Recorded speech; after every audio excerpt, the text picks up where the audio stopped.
¿Qué tal? ¿Cómo están? Yacet, Kiara, ¿qué tal? Alejandro, Yosit, ¿qué tal? ¿Cómo están?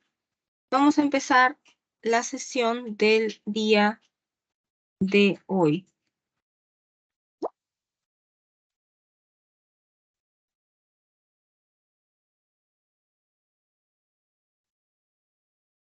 Ya, entonces vamos a hablar. ¿Qué tal, Fabiola, Alejandro, Yosit? ¿Cómo estás, Vladimir? ¿Qué tal? Ya, empezamos la sesión del día de hoy. Ya, hoy vamos a hablar de las ideologías del siglo XIX. En el siglo XIX vamos a coexistir con ideologías políticas viejas, antiguas, de las que ya hemos trabajado anteriormente en clase. Vamos a empezar hablando del conservadurismo. El conservadurismo es toda esta gente que está a favor de mantener el status quo, el orden establecido, ¿ya? Los conservadores están a favor del monarca, del rey, ¿ya? Entonces, la mayoría son promonárquicos. El problema con el conservadurismo es que tratar, ¿ya?, de imponer el conservadurismo en la práctica en el siglo XIX es bastante difícil, porque el mundo ya ha pasado por una revolución francesa, una independencia de las 13 colonias. En América un montón de países se han independizado de la metrópoli, entonces ya nadie se cree ese cuento, ¿no?, de el monarca todopoderoso, ¿ya? Entonces, los conservadores, ¿no?, van a tener que ser bastante inteligentes al tratar de imponer, ¿no?, su conservadurismo ya en la esfera práctica, ¿ya? Inglaterra, por ejemplo, va a permitir, ¿no?, que se les dé a sus colonias, ¿no?, a las más importantes, ciertos estatus de dominio, ¿ya? Y después vamos a hablar del liberalismo. El liberalismo es otra ideología antigua, antiquísima. Según el liberalismo, todo parte de la libertad individual, ¿ya? De la libertad individual. Todo parte de aquí, de nosotros, ¿no? Los individuos libres, ¿ya?, que somos. Entonces, todos nosotros, ¿no?, somos iguales, ¿ya? Entonces el rey es un igual que nosotros, ¿no? Entonces de acá aparece esta idea de la igualdad, ¿no? La igualdad jurídica, ¿no? Todos somos iguales y esta igualdad debe verse en todos los planos, hasta en el aspecto legal, ¿ya? De la libertad individual es que parte esta idea de la soberanía popular también, ¿ya? Esta idea, ¿no?, de que en realidad el rey, ¿ya?, reina no por designio divino, no porque Diosito así lo quiso, sino que reina, ¿por qué? Porque cada uno de nosotros, como individuos, ¿ya?, libres que somos los que le damos el poder al rey para que nos gobierne. Nosotros, ¿no?, permitimos que el rey, ¿no?, tenga ese poder. Entonces, de acá aparece esta idea, ¿no?, de que el poder emana del pueblo, ¿no? Soberanía popular. Y de esta idea de la soberanía popular es que parte esta idea, ¿no?, de que todos nosotros, ¿no?, debemos elegir a nuestras autoridades a través del sufragio, ¿ya? Ahora, la división de poderes del Estado, ¿no?, es planteada por Montesquieu, ¿no? ¿Se acuerdan que Montesquieu, ¿ya?, va a decir que es muy peligroso que una sola persona concentre todos los poderes, ¿no? Que lo ideal es que este poder se parta en 3 pedazos. Uno, ¿no?, el poder ejecutivo, acá estará el rey, ¿no?, o el presidente, ¿no?, dependiendo del régimen de gobierno, ¿no? Después, en el legislativo, estará pues el parlamento o el congreso, ¿no? Y por último, el judicial es el que se encarga de hacer cumplir las leyes. Entonces, Montesquieu hablaba, ¿no?, que estos tres poderes tienen que estar en equilibrio, ¿ya? Y que solo de esa manera se puede asegurar el adecuado gobierno. Eso es lo que dice, pues, nuestro amigo, ¿no?, Montesquieu, ¿ya? Entonces, todo esto, ¿no?, ya lo hemos visto, ¿no?, en otras clases, ¿ya? Y después esta idea de librecambismo, ¿no?, ya en el aspecto económico, ¿ya? Librecambismo, que todo el mundo comercie con todo el mundo, que todo el mundo haga negocios con todo el mundo, libertad, ¿no? Librecambismo. ¿Ya? Entonces, esta idea de librecambismo, ¿no?, va a decir, ¿no?, de que nadie tiene por qué meterse en la economía, ni el Estado, ni el monarca, nadie. Hay que dejar que el mercado solito se autorregule, dejar hacer, dejar pasar, ¿no? ¿Ya? Es una de las máximas del liberalismo económico, ¿ya? Y por último, según el liberalismo, ¿no?, debe haber un respeto por la propiedad privada, ¿ya? Debe haber un respeto por lo que no es mío, ¿ya? Por ejemplo, si ustedes, ¿no?, con mucho esfuerzo han hecho su casa, tienen su negocio, su carro, ¿no?, yo tengo que respetar lo que no es mío. Tengo que respetar la propiedad privada de ustedes y viceversa, ¿ya?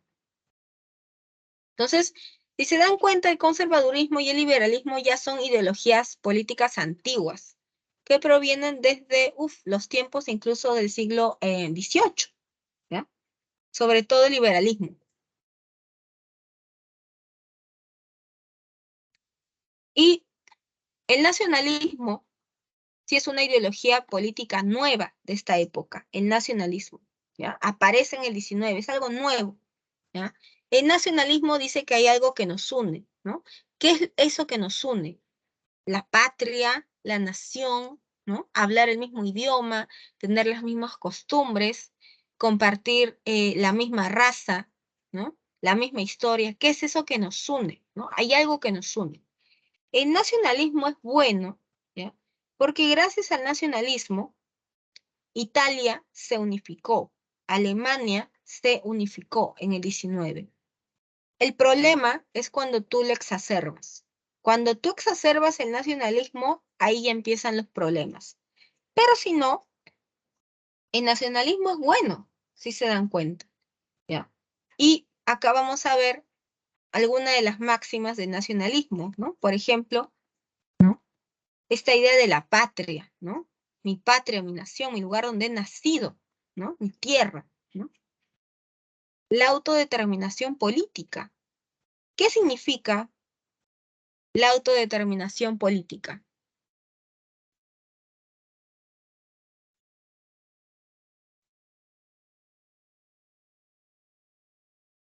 ¿Qué dicen? Cada uno escoge sus políticas a su criterio. Excelente, muy bien, ¿ya? Excelente, perfecto, ¿no? Eso es autodeterminación política. Cada nación, ¿no?, elige cómo se va a autogobernar, cómo van a elegir a sus representantes, cómo van a resolver sus problemas, ¿ya? Cada nación. Y por eso es que según este principio de la autodeterminación política, está prohibida la interferencia extranjera. Los extranjeros no tienen por qué meterse en nuestra forma de hacer política. Y por último, ¿ya?, todo esto está ligado a esta idea del romanticismo, ¿ya? El romanticismo es esta corriente literaria, ¿no?, que tiene su auge sobre todo durante los primeros 50 años del siglo XIX, ¿no? Según los románticos, ¿no?, debe haber un predominio de la subjetividad. Acuérdense que los románticos surgen en contraoposición al neoclasismo previo español. ¿Y cómo era el neoclasismo en literatura? El neoclasismo, ¿no?, era pues lo racional, lo correcto, lo que debe ser, lo que me dice mi lógica, lo que me dicta mi razón, ¿no? Eso es neoclasismo. En cambio, los románticos surgen para atacar este neoclasismo. Entonces, para los románticos, ¿no? Lo más importante, ¿no? Es el predominio de mi subjetividad, de mis sentimientos, de mis emociones, de el yo, de mi mundo íntimo, ¿ya? Eso es lo que debe predominar para un romántico, ¿ya? Entonces, ejemplos de románticos, ¿no? Vamos a tener en Becker, ¿no? En España, ¿no? Edgar Allan Poe, ¿no? En Estados Unidos, ¿ya?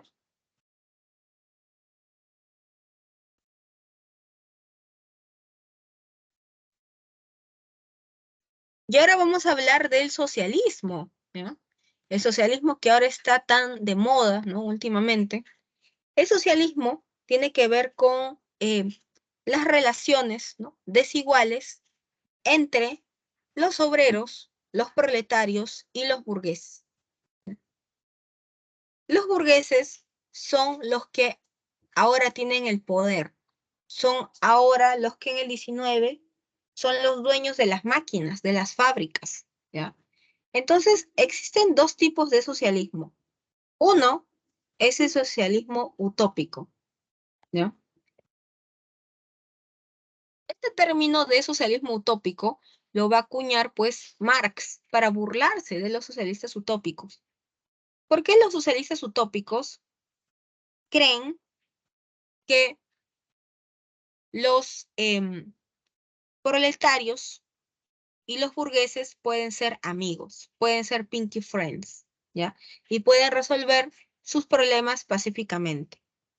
Entonces, van a aparecer toda una serie de empresarios utópicos como Charles Fourier, ¿no? Que van a empezar a aplicar el socialismo utópico. Van a empezar a darle las mejores condiciones laborales de vida posible a sus obreros, ¿no? Van a hacer pues una especie de campamentos para que allí vivan sus obreros, ¿no? Tengan mucho tiempo de ocio, ¿no? Trabajen pocas horas, reciban una remuneración decente, ¿no?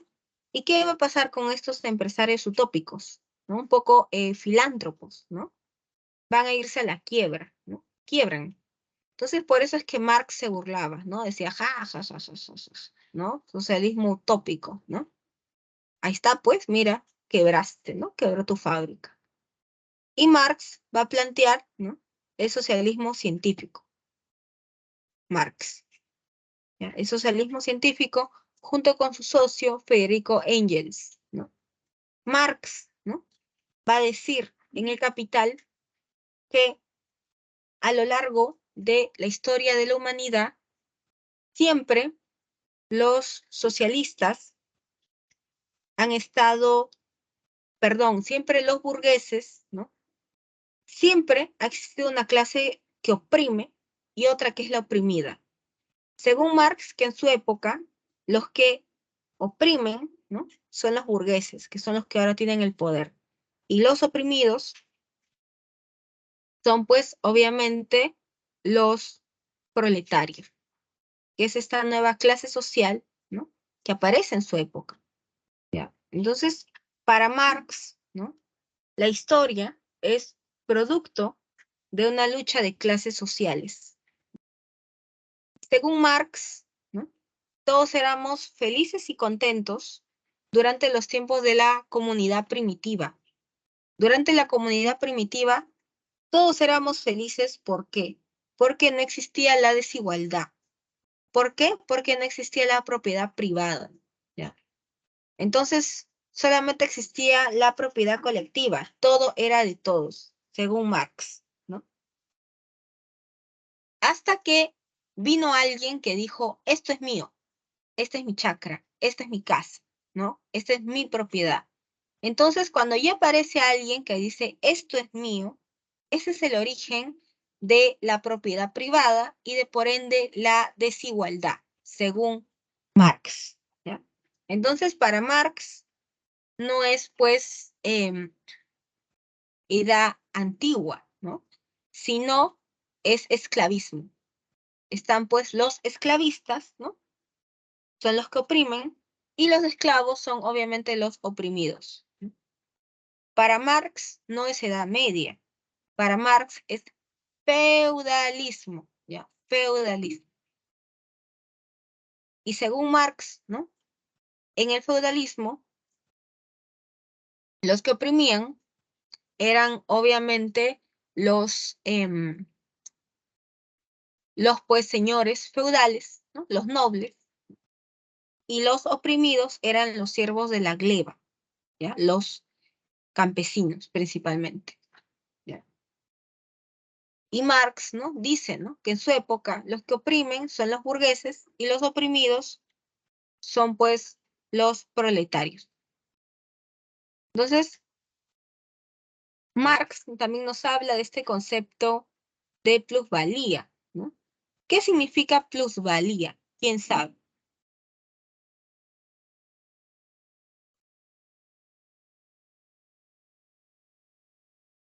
¿Qué significa plusvalía?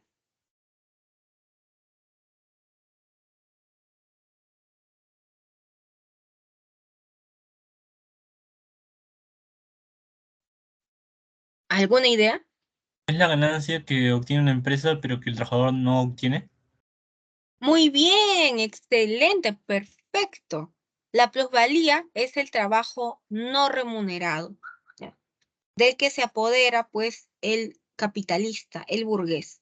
Supongamos, todos nosotros trabajamos en esta época en una fábrica, 14 horas, ¿ya? Entonces el burgués nos dará pues una miseria, ¿ya? Pero si se dan cuenta, ¿ya? Gracias a nuestro esfuerzo, ¿ya? Nosotros estamos produciendo muchísimo más, ¿ya? Que la miseria que nos está pagando el burgués. Solo que el burgués obviamente se está aprovechando de todo lo que nosotros hemos producido con nuestro trabajo.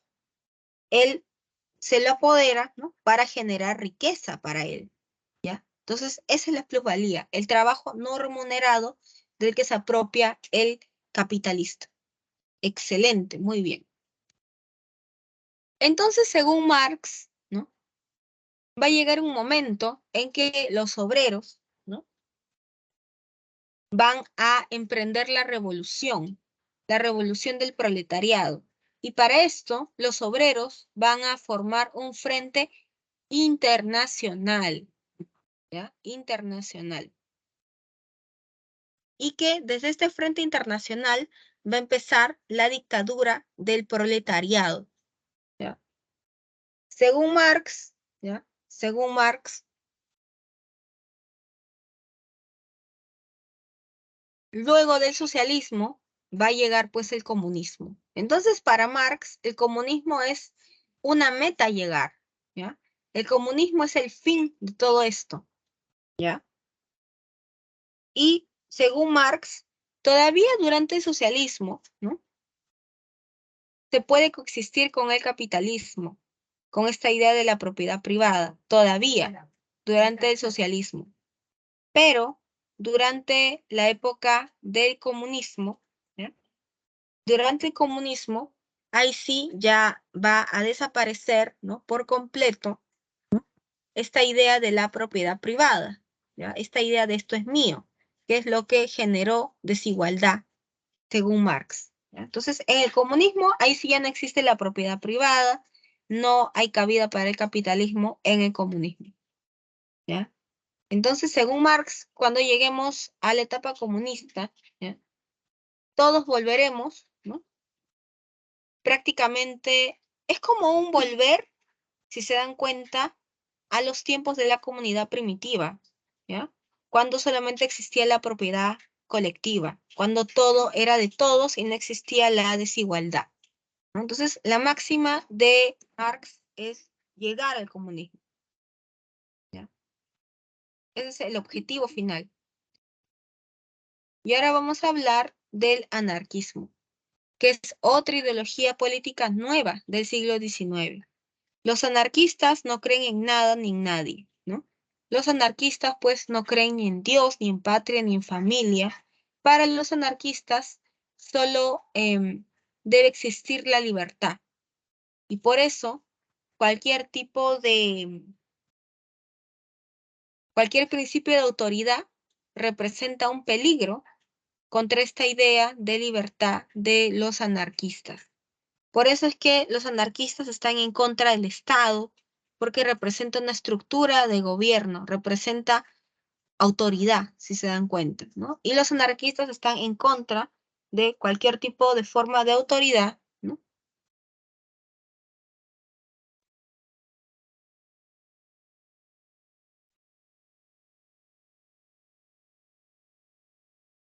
Y dejamos de lado las ideologías políticas del 19 para hablar de las revoluciones liberales, ¿no?, del siglo XIX.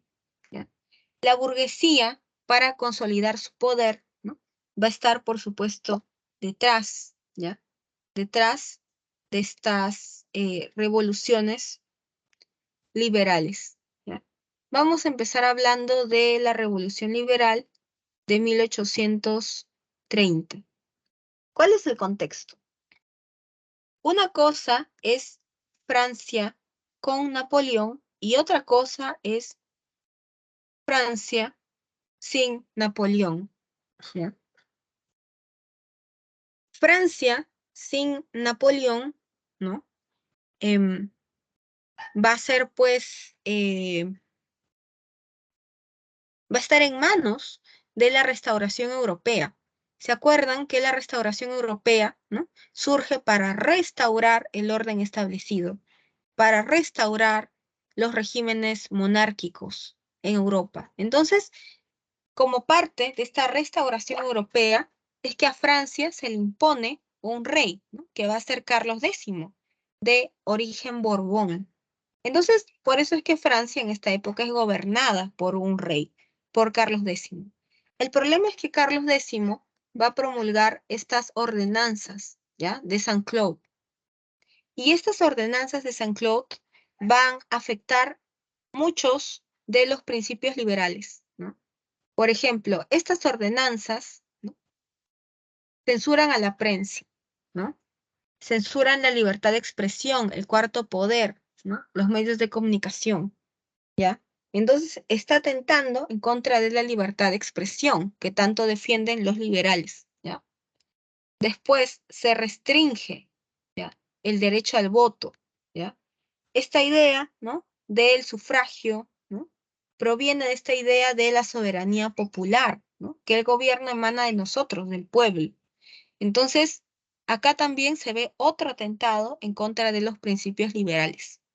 Por todo esto, es que los liberales van a salir a las calles a protestar, ¿ya?, durante las jornadas gloriosas. Y acá, pues, los burgueses van a azuzar, ¿no?, a las masas, a los obreros, ¿no?, a los proletarios e incluso estudiantes, ¿ya?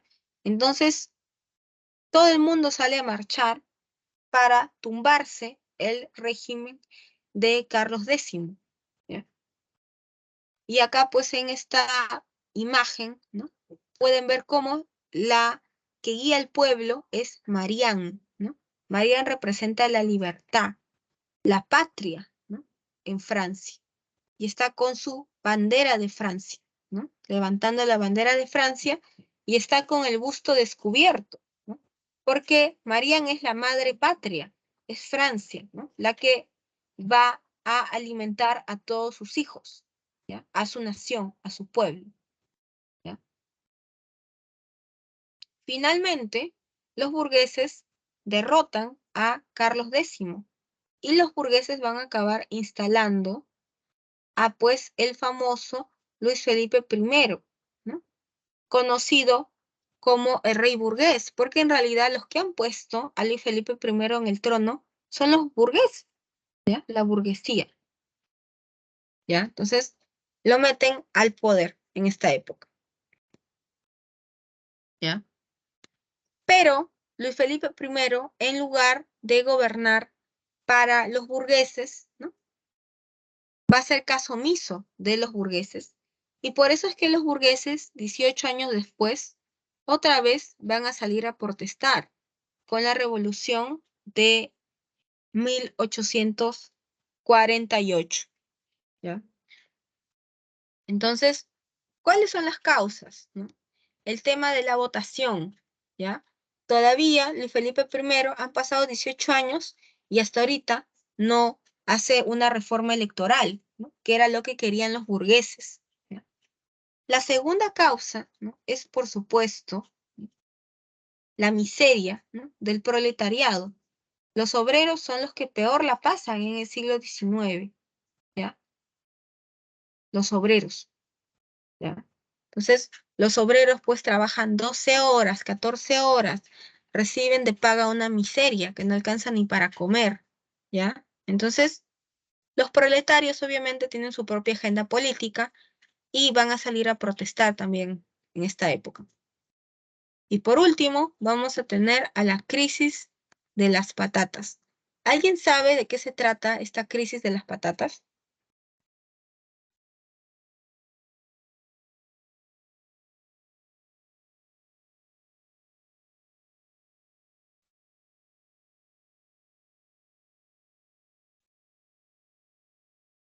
¿Saben de casualidad? ¿De qué se trata la crisis de las patatas?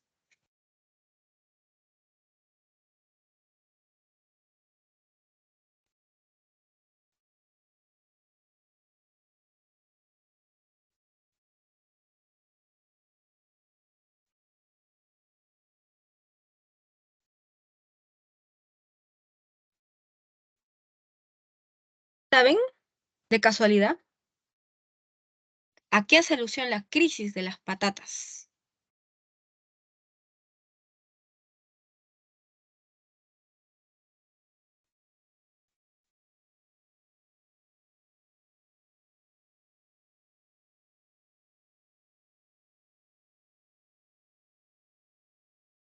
¿Nada?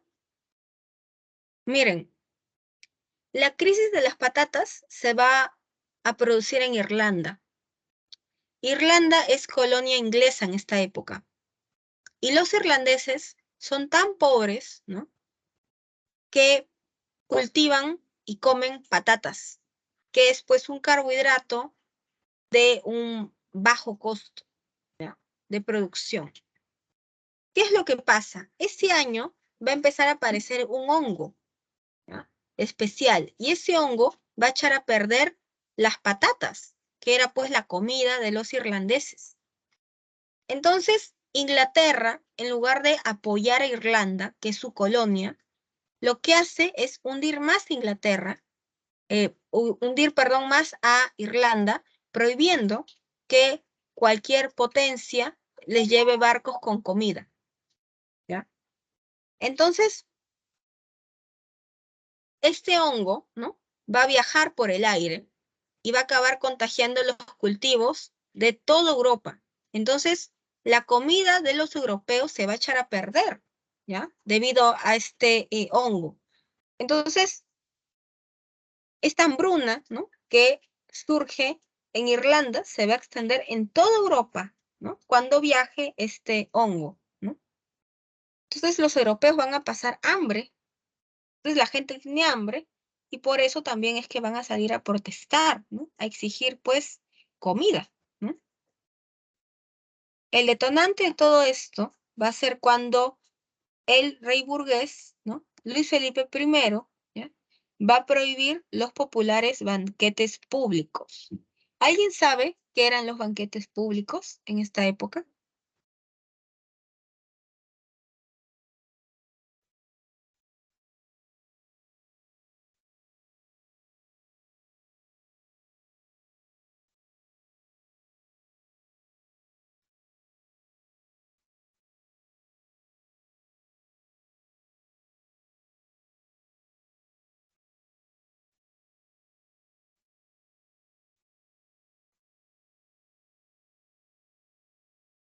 ¿Alguna idea? ¿Nada?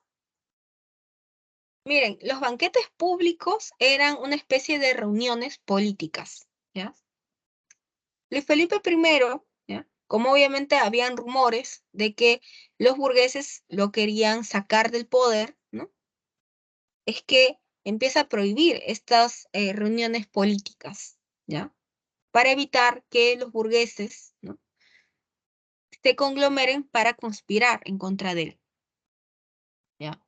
Entonces, salen los burgueses esta vez, ¿no?, a protestar a las calles, junto con los obreros, junto con los estudiantes, a exigir, ¿no?, que Luis Felipe I, el rey burgués, se vaya del poder, ¿no? Entonces, al final, Luis Felipe I se va, pero estas protestas ya son incontrolables, ¿ya?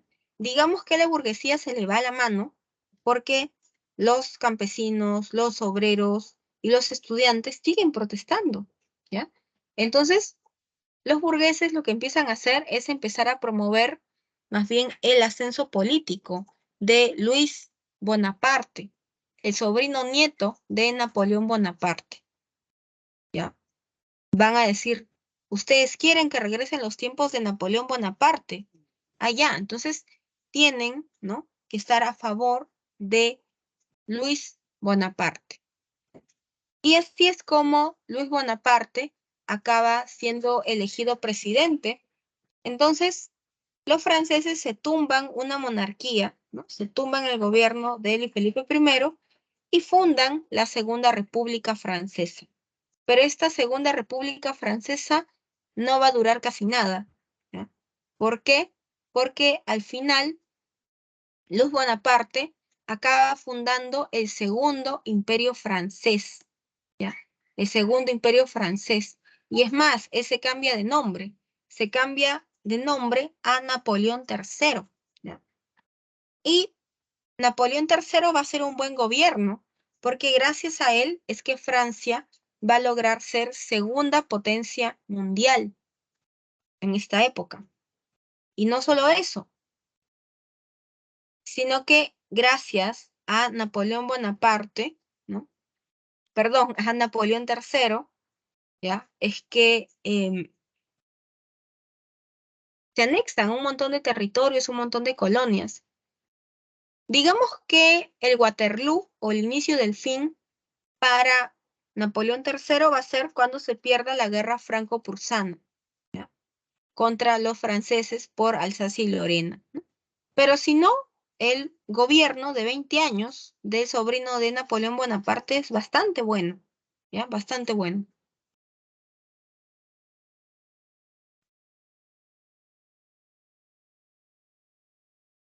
Y ahora vamos a hablar de la segunda revolución industrial, ¿ya? ¿Ya? De la segunda revolución industrial. La segunda revolución industrial tiene como origen, por supuesto, Inglaterra, ¿ya? En esta época, gracias al desarrollo de la ciencia y la tecnología, van a aparecer un montón de inventos que van a mejorar la calidad de vida de la gente para siempre, ¿ya? Por supuesto que las fuentes de energía de esta segunda revolución industrial son muy diferentes a las fuentes de energía de la primera revolución industrial, ¿ya? En la primera revolución industrial, las fuentes de energía, ¿se acuerdan que fueron el vapor, ¿ya?, y el carbón? En esta segunda revolución industrial es diferente. Ahora, pues, las fuentes de energía, ¿no?, son el petróleo, ¿no? Ahora todos los barcos, locomotoras, carros, aviones, todo funciona con petróleo, ¿ya? Y la electricidad, ¿no? La electricidad cambia la manera de vivir de la gente, ¿no? Con la electricidad aparece este concepto de vida nocturna, ¿no?, que hoy en día tenemos, ¿no? Aparecen los casinos, los bares, los tragamonedas, ¿no?, las fiestas de noche. Antes nadie salía de noche fuera de su casa, porque si tú salías de noche antes, te exponías, ¿no?, al pillaje, al bandolerismo, etcétera, ¿ya? Pero con la electricidad esto cambia, ¿ya? Esto cambia.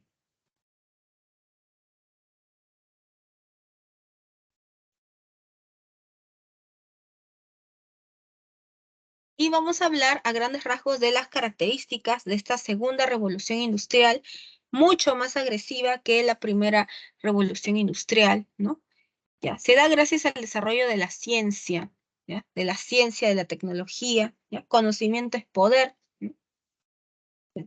Aparecen un montón de especializaciones al interior de la ciencia, ¿ya? Por ejemplo, la matemática, la biología, ¿ya? La física empiezan a ir como ciencias por separado. La historia adquiere su carácter científico en el siglo XIX, igual la sociología, ¿ya? La sociología. ¿Ya? Entonces, esa es la época, ¿ya? La otra característica es que Inglaterra es la primera potencia mundial en esta época. Desde 1837 hasta 1901, Inglaterra va a ser gobernada por la reina Victoria, ¿ya? Y este gobierno, ¿no? Es conocido como la era victoriana. Gracias a la reina Victoria es que Inglaterra va a convertirse en la primera potencia mundial del siglo XIX, ¿ya? Gracias a Inglaterra. El problema es que ya entrando, ¿no? Ya hacia fines del XIX, inicios del siglo XX, Inglaterra va a empezar a ser desplazada por nuevas potencias, ¿ya? Países súper jóvenes, ¿no? Como lo son, pues, Alemania, ¿no? Alemania se acaba de unificar, ¿no? Y desde ya, ¿no? Ya está industrializado y fabrica productos de muy buena calidad a un costo muy bajo, ¿ya? Entonces, los productos alemanes, ¿no? Van a competir contra los productos ingleses. Y esto no le va a gustar nadita a Inglaterra, ¿ya? Igual Estados Unidos. Estados Unidos tiene poco tiempo de haberse fundado, ¿no? De haberse independizado, y ya se está convirtiendo en un gigante de la industria en esta época. Y en esta época también van a aparecer, ¿no? El Taylorismo y el Fordismo con el objetivo de mejorar, ¿no? La productividad al interior de las fábricas y de hacer que, por supuesto, el burgués produzca en un cortísimo periodo de tiempo más productos, ¿no? Para que obviamente la ganancia del burgués sea la máxima posible, ¿ya? Entonces, acá, ¿no? Por ejemplo, en el Taylorismo, ¿ya? En el Taylorismo, ¿no? El objetivo es ese, ¿no? Bien claro, ¿no? Vamos a aumentar, ¿no? La producción, ¿ya? Vamos a dividirla en etapas, ¿no? Los que han trabajado en fábrica me van a entender seguro, ¿no? Por ejemplo, en una fábrica, ¿no? Hay un lugar, ¿ya? En donde primero, ¿no? Se fabrican, ¿no? La mezcla, ¿no? Para hacer la Coca-Cola, ¿no? Ese es un ambiente especial. En otro ambiente, ¿no? Se fabricarán las botellas. En otro ambiente, ¿no? Se servirá la Coca-Cola. En otro ambiente se sellará la Coca-Cola. En otro ambiente ya pasarán esas Coca-Colas para las jabas, ¿no? ¿Ya? Y en otro ambiente ya se procederá con su comercialización, ¿ya? Entonces, esto se hace con el objetivo, ¿no?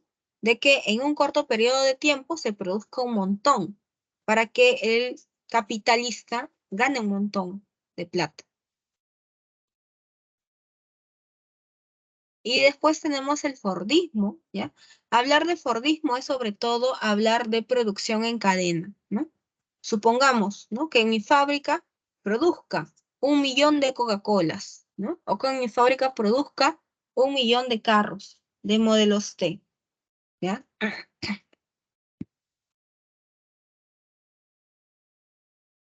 Y acá vamos a ver cómo la industria se diversifica. Acá tenemos que en cuanto a la industria eléctrica, empieza a haber un debate, ¿ya? Entre Nikola Tesla y Thomas Alva Edison, ¿no? sobre cuál es el tipo de corriente eléctrica que debe predominar en el mundo. ¿Ya? Entonces, gracias a la electricidad, gracias a la corriente eléctrica, ¿no? Hoy en día, ¿no? Tenemos esta clase, ¿no? Tenemos luz en la noche, ¿no? Prendemos el foco, ¿no? Y ya tenemos luz toda la madrugada, cosa que antes era imposible, ¿no? ¿Por qué? Porque una vela no dura mucho. Una vela alumbra un poquito y durará, pues, 2 horas, ¿no? En el mejor de los casos, ¿ya? En cambio, la electricidad, pues, le cambia la vida a la gente, ¿ya? ¿Ya? Y aparecen las fiestas, las diversiones nocturnas, junto con el alumbrado eléctrico en la noche, ¿ya? Después vamos a tener aquí la industria petrolera, ¿no? Los Rockefeller van a ser los más grandes comercializadores de petróleo en el mundo, la familia Rockefeller, ¿ya? Y el petróleo, ¿no? Es la materia prima de esta segunda revolución industrial, porque ya les dije que se usa para todo, ¿no? Para servir de combustible para los carros, ¿no? Para los aviones, para los tanques, para todo, ¿no? Entonces,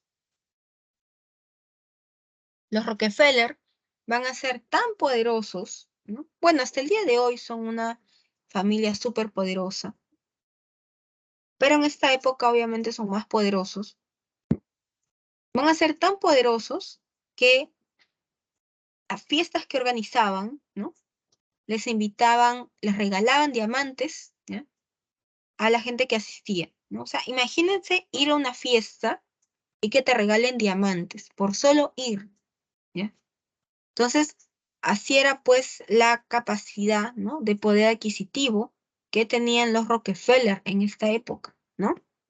Y otros inventos como el fonógrafo van a hacer que las noticias lleguen rapidísimo. Entonces, el tiempo se acorta, ¿no? La vida se hace más rápida, más ágil, ¿ya? Ahora tú agarras un fonógrafo, ¿no? Agarras un telégrafo y al toque está llegando tu mensaje, ¿no? Entonces, se acorta el tiempo de llegada de las comunicaciones.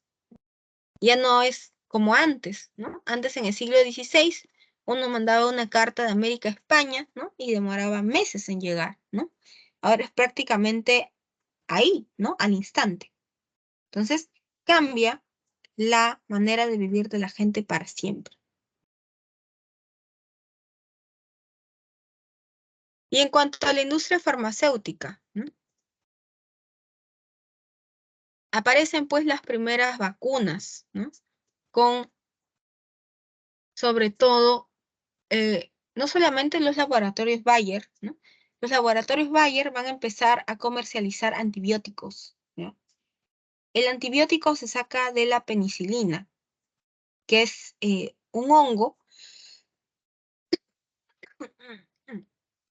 natural, ¿no? Que se encuentra en los cítricos. Y la penicilina, los antibióticos, curan infecciones, ¿no? Antes, ¿no? De la llegada de los antibióticos, si tú te hacías una herida y se infectaba, ¿no? Difícil, ¿no? Poder curarse.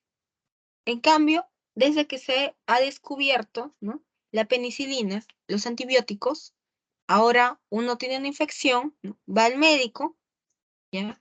Y el médico te receta un antibiótico y al cabo de un par de días ya estás curado de la infección.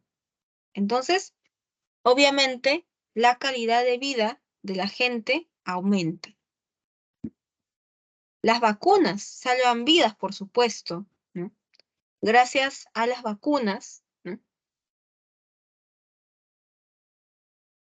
Estamos nosotros, ¿no? Empezando a retomar la presencialidad, ¿no? Pero cuando no existían vacunas contra el COVID, ¿cuánto tiempo hemos tenido que estar encerrados en nuestras casas, ¿no? La primera y la segunda ola fueron terribles, ¿no? Acabaron con la vida de un montón de nuestros conocidos, ¿no? En cambio, desde que empezaron a producirse las vacunas contra el COVID, ¿no? Poco a poco ya estamos retomando nuestra vida, ¿no? Más o menos normal, ¿no? Y es que definitivamente las vacunas, como les digo, salvan vidas. Aparecen en esta época las vacunas contra la rabia, contra la rubiola, contra la polio, ¿no? Contra la viruela. Y estas empiezan a salvar la vida de la gente, ¿no? Antes la gente tenía un montón de hijos, pero la mayoría no llegaba a la vida adulta porque morían de niños de alguna de estas enfermedades. Pero desde que aparecen las vacunas, ¿no?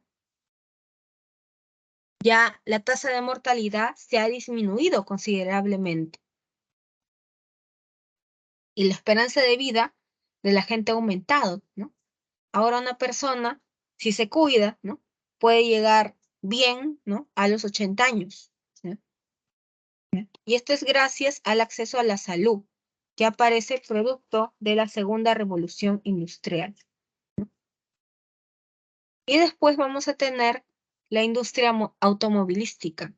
Aparece Henry Ford con su famosísimo modelo T, ¿ya? Henry Ford es el hijo de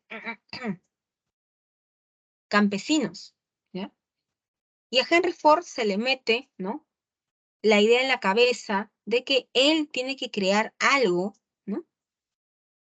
Un medio de transporte que sea más rápido que un caballo, más rápido que un carruaje, y que sea barato, y que pueda transportar a los norteamericanos rápidamente de un lugar al otro. Y así es como, a través del ensayo y del error, que finalmente acaba creando el famoso modelo T, ¿no? El primer modelo de carros en el mundo, ¿no? Y lo vende por tan solo $360, ¿no? Con lo cual, pues, un montón de gente de clase media estadounidense podía, ¿no? Pagar un carro. Y estos carros, ¿no? Van pues estos carros, ¿no? Van a servir después, ¿no? Para hacer tanques, ¿no? Para hacer ya la guerra, ¿no? Y por acá vamos a tener a los hermanos Wright, ¿no?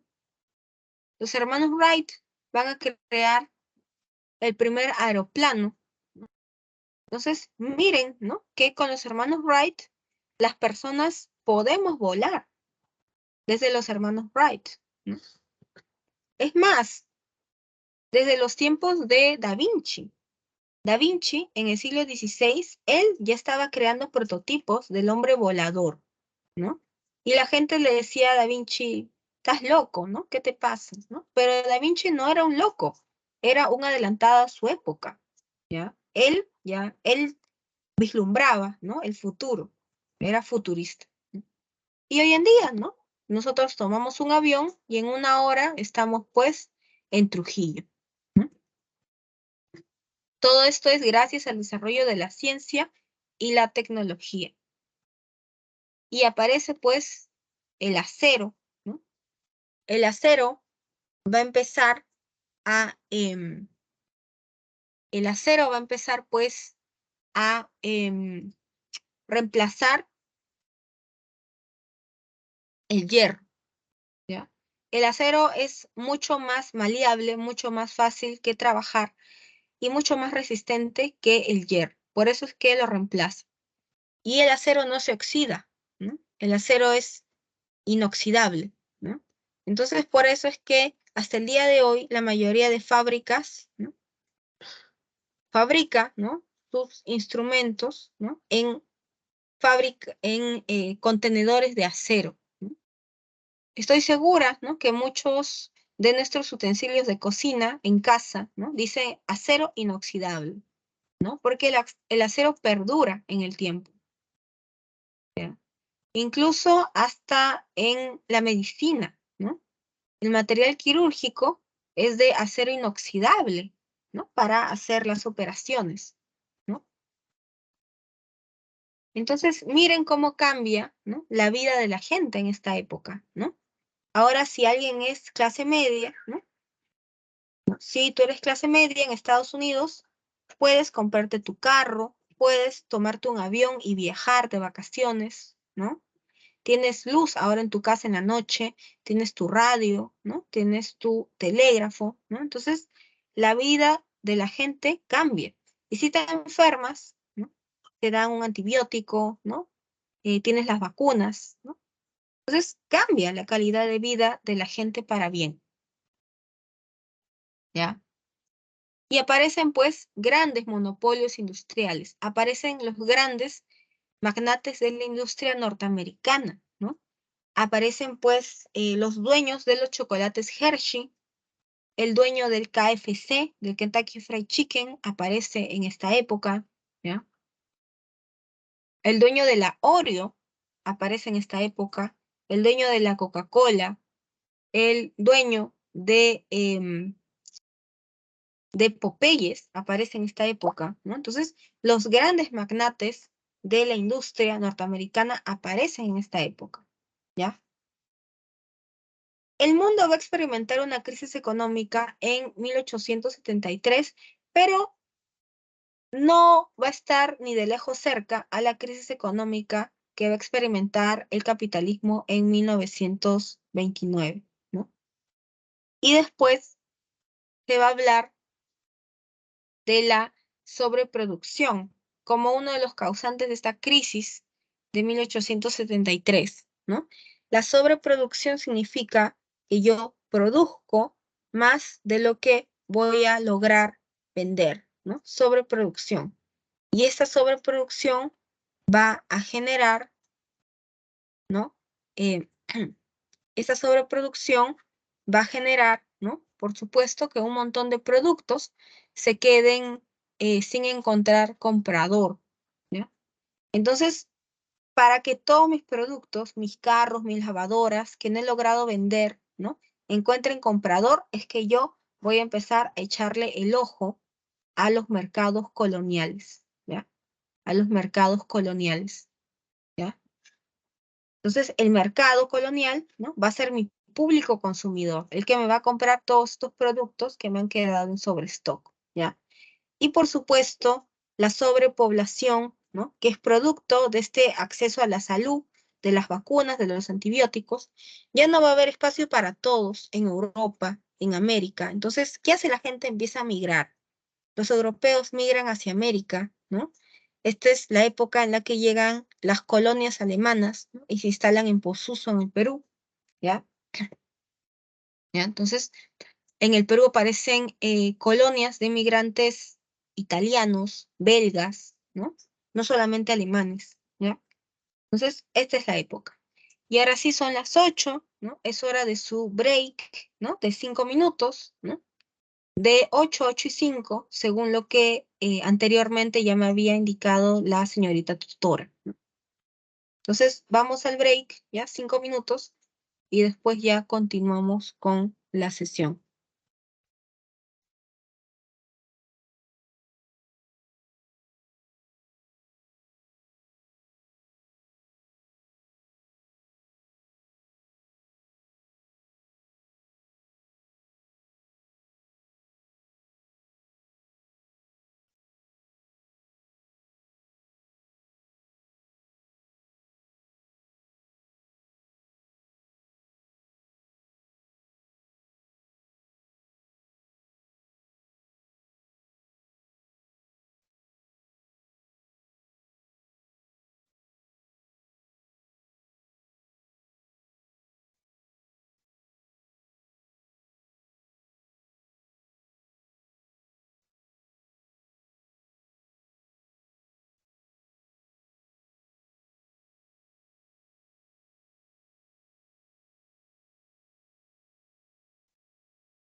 Continuamos con la clase, chicas y chicos.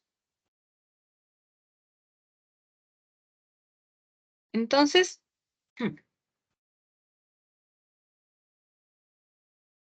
estamos hablando, ¿no?, del imperialismo. El imperialismo no es otra cosa que la dominación, ¿ya? La dominación de un estado más poderoso frente a otro menos poderoso, ¿ya? Los europeos en esta época se van a creer con todo el derecho del mundo de venir a invadir el África, el Asia, Oceanía y repartirse el mundo entre ellos, ¿ya? Entonces, el contexto, por supuesto, es esta segunda revolución industrial, ¿no? ¿Ya? Que promueve un capitalismo mucho más agresivo, ¿no?, que antaño. En cuanto a las características, vamos a tener al neocolonialismo. Según esta idea del neocolonialismo, ¿ya?,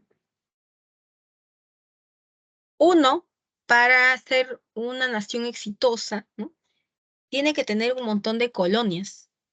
Cuanto más colonia yo tengo, es mejor. El colonialismo, ¿no?, la colonia representa materia prima barata, ¿no?, costos de producción baratos, ¿no?, porque los insumos son baratos, ¿no?, ¿ya?, y un mercado que me va a comprar lo que yo le venda. Por eso es que es tan importante la colonia en esta época. Y este colonialismo del siglo XIX es un colonialismo mucho más agresivo que el colonialismo del siglo XVI, ¿ya? Porque está enmarcado, ¿no?, en esta época de segunda revolución industrial, donde el mundo se hace más rápido, más ágil, ¿no? Y por supuesto, ¿ya?, esta es la época de la exportación de capitales, ¿ya? ¿Por qué? Porque acá los empresarios, ¿ya?, no solamente van a tener, pues, capitales invertidos en su país de origen, sino en muchas partes del mundo. Por ejemplo, la Coca-Cola no solo está en Estados Unidos, sino está en todo el mundo, ¿ya? Entonces, el dueño de la Coca-Cola tendrá plata invertida en todo el mundo, capitales extranjeros, ¿no?, invertidos en todos lados, ¿ya? Y aparecen, pues, las transnacionales, las grandes empresas, ¿ya? Los grandes magnates de la industria aparecen en esta época. Gente que tiene tanta plata que puede tener 2, 3, 4 fábricas, ¿no?, en todo el mundo, ¿ya? Entonces, acá en cuanto a las caricaturas, ven cómo, pues, los europeos, ¿no?, y los americanos se están peleando entre sí por repartirse la China, ¿no? La China está, pues, disfrazada de un dragón moribundo, ¿no? Entonces, para que vean, ¿no?, esta competencia feroz entre las superpotencias europeas para repartirse el mundo como se les daba la gana, ¿no? En cuanto a las causas, ¿no?, en el aspecto económico, vamos a ver, pues, a la sobreproducción, ¿ya? La sobreproducción significa que yo produzco más de lo que logro vender. Supongamos, yo produzco 1.000.000 de Coca-Colas y solamente me compran 500.000 Coca-Colas. ¿Qué voy a hacer con esas 500.000 Coca-Colas sobrantes? ¿Voy a perder la plata? No. ¿Qué es lo que me conviene hacer? Lo que me conviene es buscar, pues, colonias, ¿no? Porque la colonia va a representar ese mercado nuevo, ¿no?, a la que yo le voy a vender mis 500.000 gaseosas, ¿no?, que me han quedado en sobrestock, ¿ya? Y una colonia, ¿no?, representa materia prima barata, insumos baratos. Por ejemplo, no es lo mismo producir una Oreo en Estados Unidos que producir una Oreo en China. En Estados Unidos, el costo de producción de mi galleta Oreo me saldrá carísimo, impagable, ¿ya? En cambio, mi costo de producción de la misma galleta Oreo, ¿no?, con los mismos insumos leche, chocolate, ¿no? Cacao, ¿no? En China será mucho más barato que en Estados Unidos, porque los insumos son baratos. La materia prima es barata, ¿no? Bien. Y después, en el aspecto social, vamos a tener, ¿no? Que se da un aumento de la población. Bien. Este es producto debido principalmente a las mejoras en cuanto al acceso de salud, ¿no? De los europeos y los norteamericanos.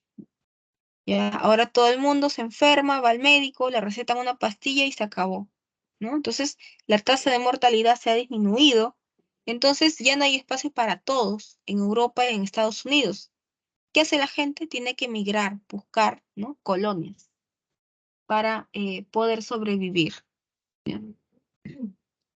En cuanto al aspecto político, una colonia, ¿no? Representa prestigio, ¿ya? Para la metrópoli. Entonces, cuanto yo más colonias tengo, soy más poderoso, ¿ya? Soy más poderoso. Francia será súper poderosa, ¿no? Inglaterra igual.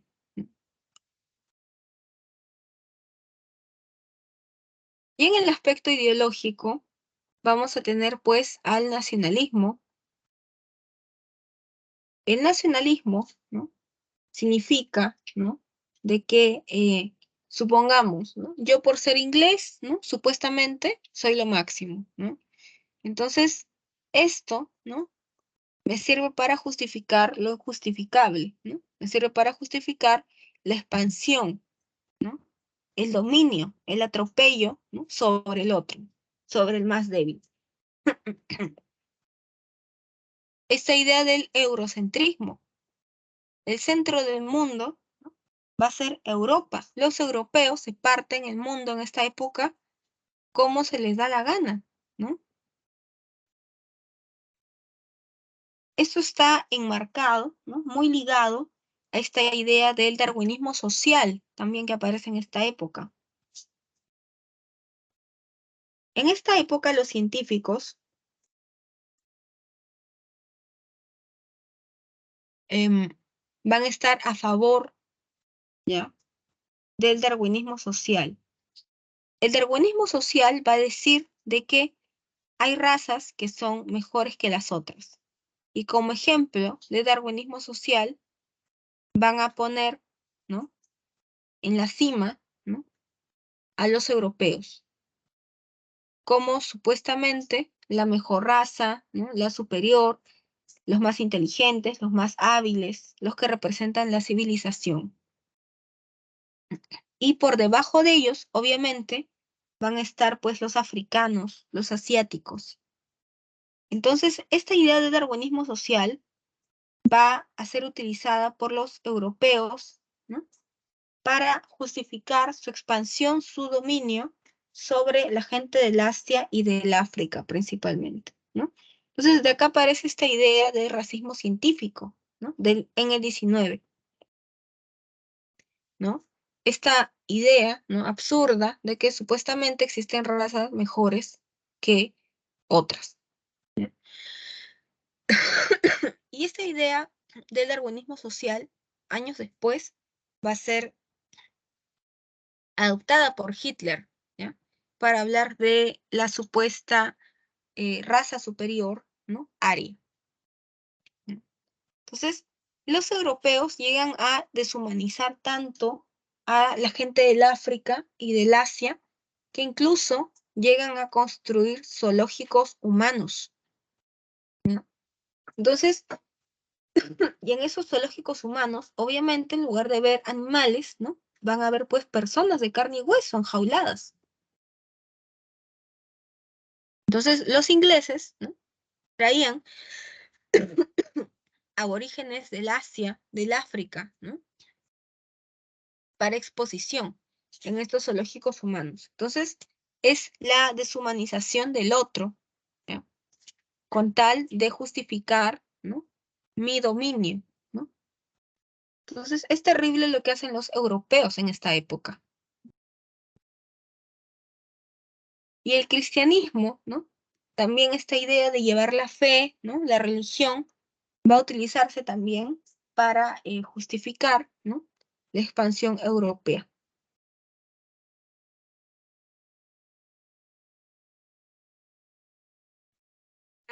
Mm. Y ahora vamos a hablar de la conferencia de Berlín, ¿ya? La conferencia de Berlín. ¿Quién propuso la conferencia de Berlín? ¿Alguien sabe? De casualidad.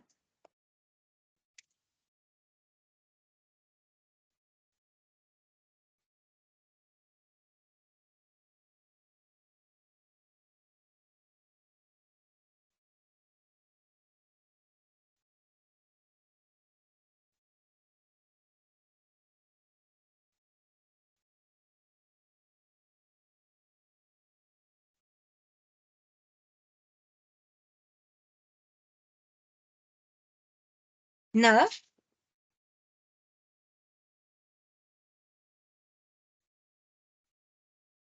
Otto von Bismarck, el canciller de hierro, es el que propone esta conferencia de Berlín. Otto von Bismarck dirá, en lugar de pelearnos entre nosotros, ¿no? ¿Por qué no solucionamos todo diplomáticamente? Nos reunimos, ¿no? Y nos repartimos el África entre nosotros, los europeos, ¿no? Y literal, en la conferencia de Berlín, ¿ya? Se parten el África como si fuera un pedazo de torta, si se dan cuenta, ¿ya? Por ejemplo, a Reino Unido, ¿no? Le toca todo lo que está en anaranjado, ¿no? Reino Unido era pues primera potencia mundial en esta época con la reina Victoria, ¿no? Le toca Egipto, ¿no? Sudán, ¿no? Nigeria. A Francia, que era segunda potencia mundial en esta época, le toca todo lo que está en morado, ¿no? Que es un montón del África, ¿no? Argelia, ¿no? Madagascar incluso, ¿no? Incluso hasta Alemania le tocan sus colonias, que es lo que está en color marrón, ¿no? Marrón claro. ¿Ya? Y los alemanes, pues, les va a tocar Camerún, ¿ya? Por eso es que hay zonas del África donde todavía se habla alemán, ¿ya? Si se dan cuenta, incluso hasta España le tocan pues sus colonias en esta época. España, que en esta época estaba en pleno proceso de decadencia, después de haber sufrido la independencia de casi todas sus colonias en América, ¿no? Igual le va a tocar, ¿no? Un pedazo de esta repartición del África. ¿Ya? Y acá vamos a ver, ¿no? Cómo estuvieron conformados los grandes imperios del siglo XIX. A la cabeza de todo vamos a tener a Inglaterra, que es primera potencia con la reina Victoria, ¿ya? Entonces, en el Asia, la colonia más preciada para los ingleses va a ser la India, ¿ya? La India en realidad fue colonizada en el siglo XVIII, ¿ya? Y de la India van a sacar pimienta, nuez moscada, ¿ya? Todos estos productos que son súper cotizados, ¿no? Para condimentar las carnes. La India recién va a lograr su independencia en el siglo XX, a raíz de la movilización pacífica de Mahatma Gandhi, ¿ya? Él va a promover la independencia de la India. Y en el África vamos a tener a Egipto sobre todo, ¿no? Egipto, ¿no? Va a lograr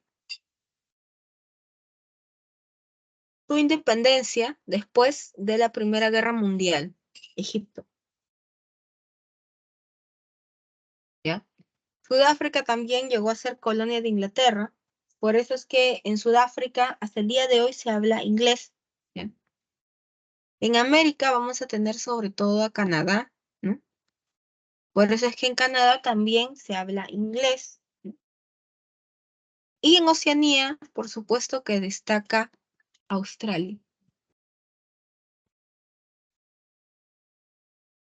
En Canadá, ¿no? No solamente se habla inglés, ¿no? Sino también francés, ¿no? Existe la zona, ¿no? De la Canadá francesa.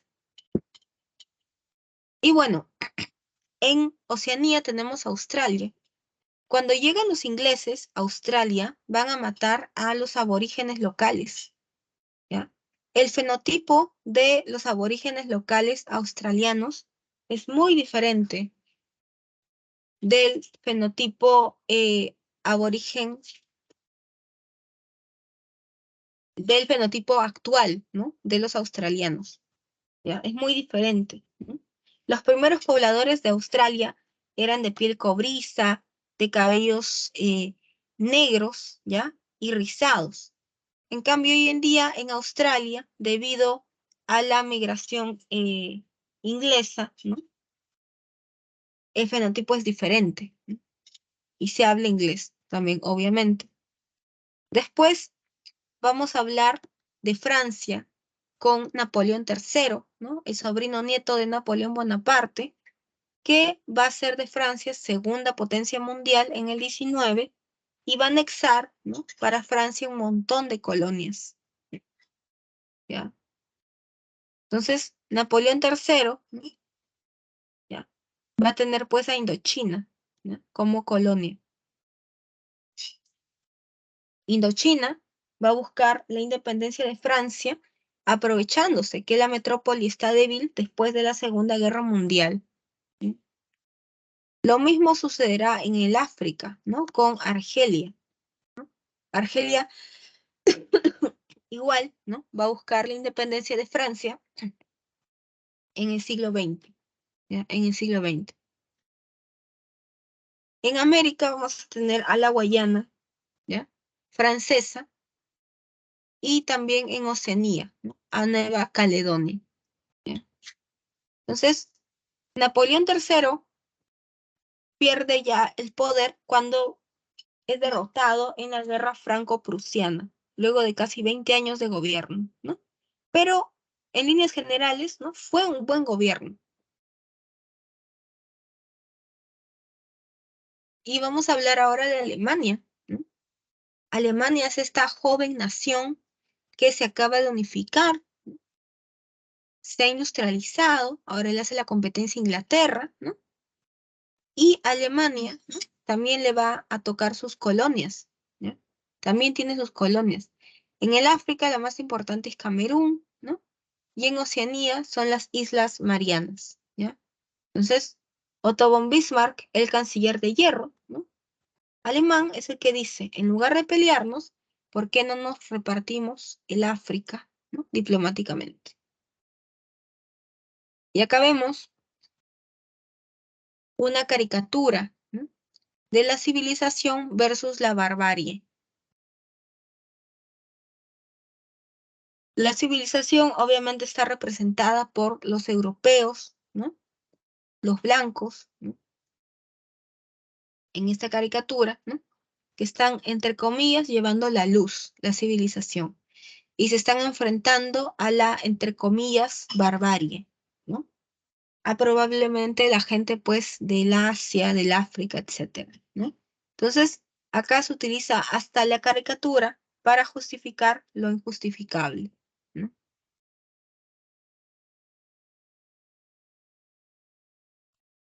Ya, entonces, así fueron, ¿no? Estos imperios.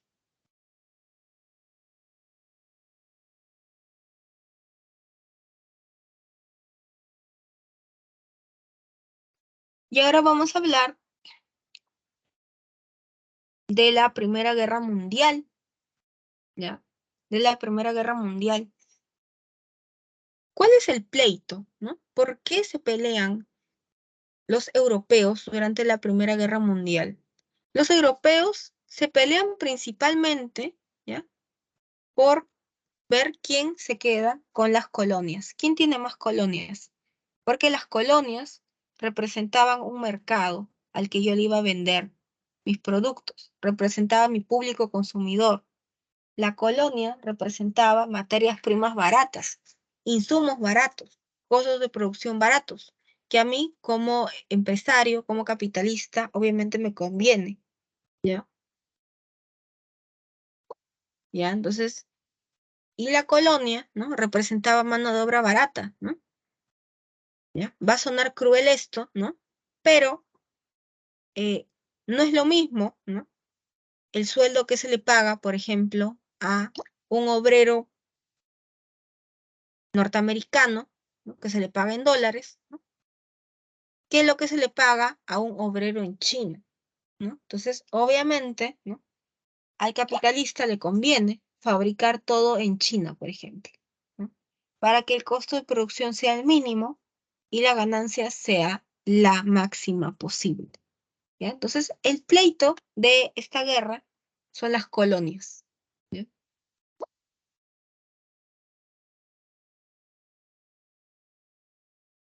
Y se forman, pues, los dos bandos, ¿ya? Se forman los dos bandos. El bando de la Triple Alianza, ¿no? Va a estar formada por Alemania, ¿ya? Va a estar formada por Alemania. Alemania, ¿no? El bloque de la Triple Alianza es todo lo que está en dorado, ¿ya? Todo lo que está en color dorado. Ese es el bloque de los alemanes, ¿ya? Todo lo que está en dorado, ¿ya? Entonces, Alemania quiere colonias, ¿no? Quiere territorio.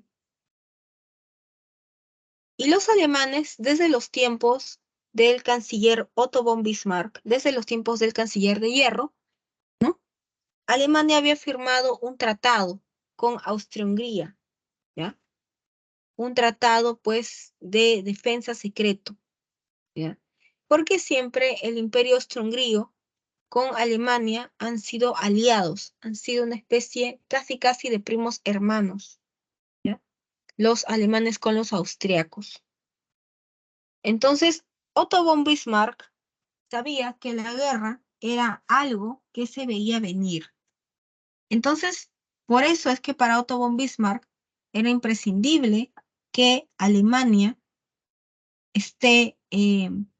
tenga importantes alianzas, ¿no? Que pudiera, pues, hacer que ésta se defienda, ¿no? En caso de una guerra.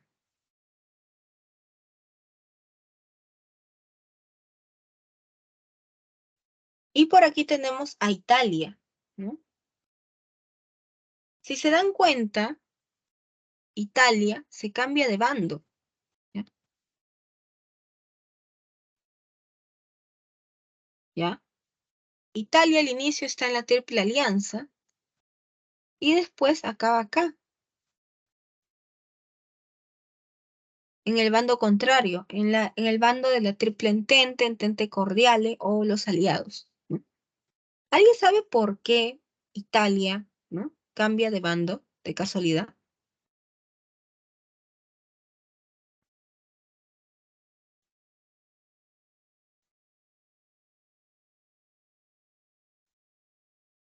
¿Nada? ¿Alguna idea? ¿Por qué Italia se cambia de bando?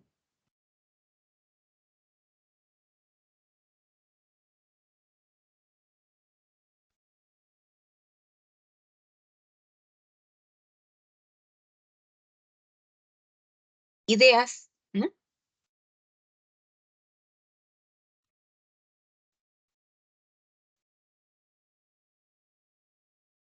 Miren, los italianos se cambian de bando, ¿por qué? Porque los italianos tenían aspiraciones en los Balcanes. En esta época todo el mundo se pelea por los Balcanes y los italianos quieren, ¿no? Tener su parte en los Balcanes. Pero ¿qué es lo que pasa? Austria-Hungría también tiene ambición por los Balcanes, ¿ya? Y los alemanes, ¿ya? En lugar, ¿no? de apoyar a Italia en su pretensión de los Balcanes, ¿no? Acaban apoyando a sus Pinky Friends de toda la vida, a sus hermanos, ¿no? Que prácticamente son pues los austrohúngaros, ¿ya? Esto no le va a gustar nada a Italia, ¿no? Para Italia es como si Alemania, ¿no? apoyara, ¿no? a Austria-Hungría en lugar de a ellos en sus pretensiones sobre los Balcanes. Entonces Italia va a tomar esto como una traición por parte de Alemania, y por eso es que se cambia de bando, ¿ya? Un año después que inicia la Primera Guerra Mundial. Y también vamos a tener a los búlgaros, ¿no? A Bulgaria,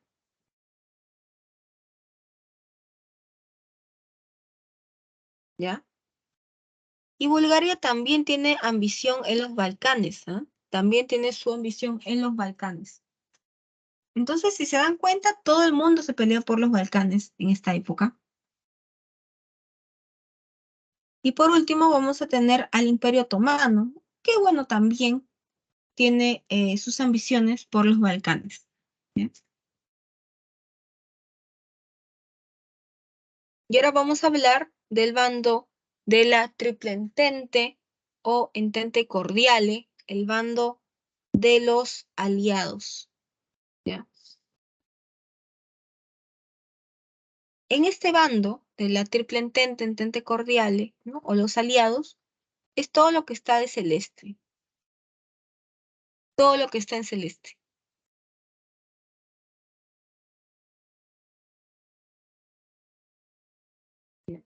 Y acá vamos a tener, por supuesto, en primer lugar a Francia.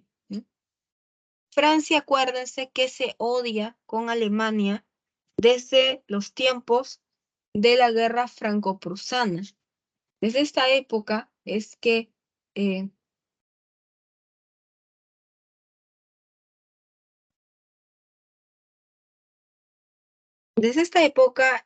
Francia se odia con Alemania, desde por Alsacia y Lorena. Después vamos a tener aquí a Gran Bretaña, ¿ya? Gran Bretaña va a ser una alianza con los rusos, una alianza secreta de defensa mutua en caso de agresión, ¿ya? Entonces Gran Bretaña, acuérdense que odia a Alemania, ¿ya? ¿Por qué? Porque a los ingleses no les va a gustar para nada, ellos que se creen lo máximo, ¿ya? No les va a gustar para nada, ¿ya? Empezar a ser desplazados por esta joven potencia, ¿no? Alemania. Es más, Alemania en poco tiempo ya tiene colonias, tiene una industria floreciente. Entonces, en el fondo Inglaterra tiene envidia de Alemania, ¿no? Entonces, por eso, ¿no? Es que los ingleses los odian a los alemanes.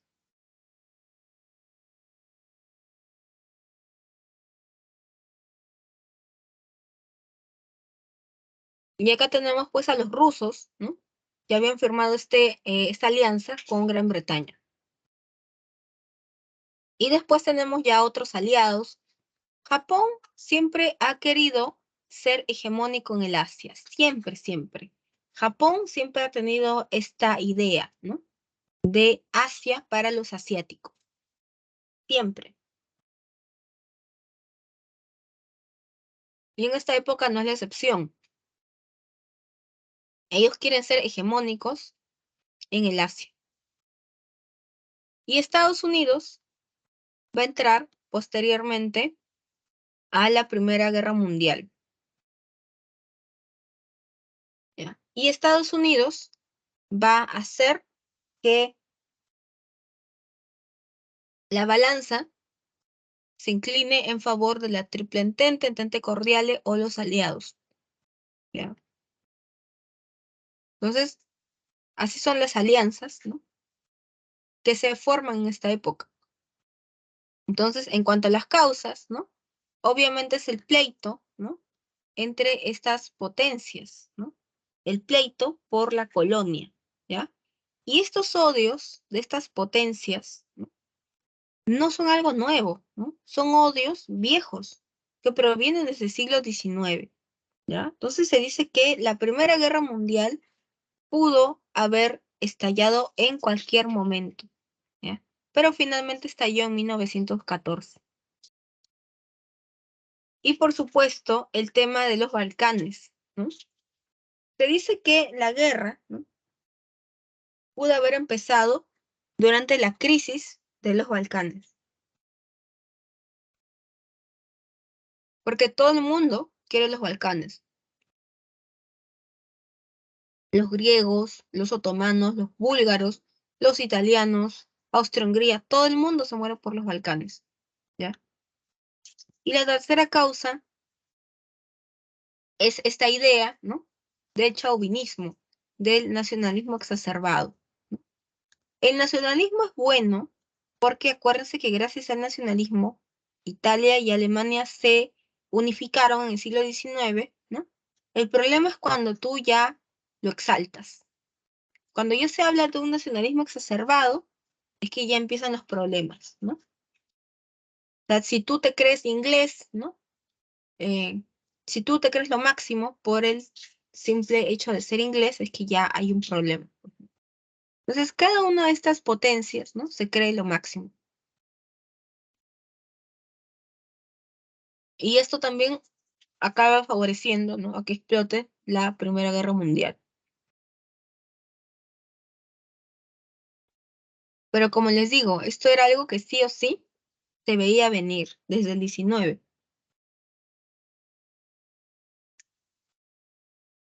¿Cuál es el detonante?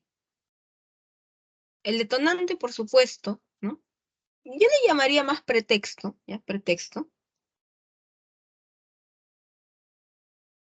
Es el asesinato de Francisco Fernando, heredero al trono de Austria-Hungría. Él estaba, pues, en un carro descapotable con su esposa, Sofía. Y a pesar que había sufrido varias amenazas, cartas amenazadoras, ¿no?, por parte de los serbios, terco, ¿ya?, Francisco Fernando va, a pesar que ya se había salvado él de un intento de homicidio, ¿ya?, por parte de los serbios. Él ya se había salvado, pero él terco va, ¿no? Y lo peor de todo es que va descubierto. Entonces en esto se va a aparecer un chibolo, Gabrielo Príncipe, ¿no?, un chibolo de 16 años, ¿ya? Y él saca un arma, ¿no?, y le dispara en el estómago a Francisco Fernando y a su esposa Sofía. Entonces, a pesar que a los dos los llevan al hospital, ¿no?, llegan cadáveres, ¿no? Entonces, al final este chibolo, Gabriel Príncipe, va a pertenecer pues a una agrupación terrorista serbia, ¿no?, a la Mano Negra, ¿no? Entonces, obviamente chibolo, ¿no?, es el ejecutor, pero detrás de él pues había toda una organización terrorista, ¿no?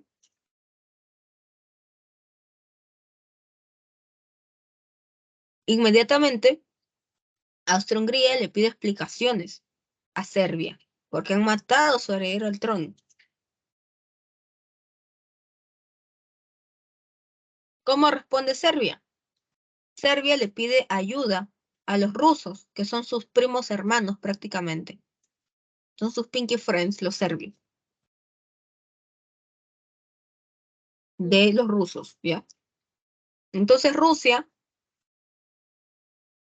le acaba declarando la guerra, ¿ya?, a Austria, ¿no?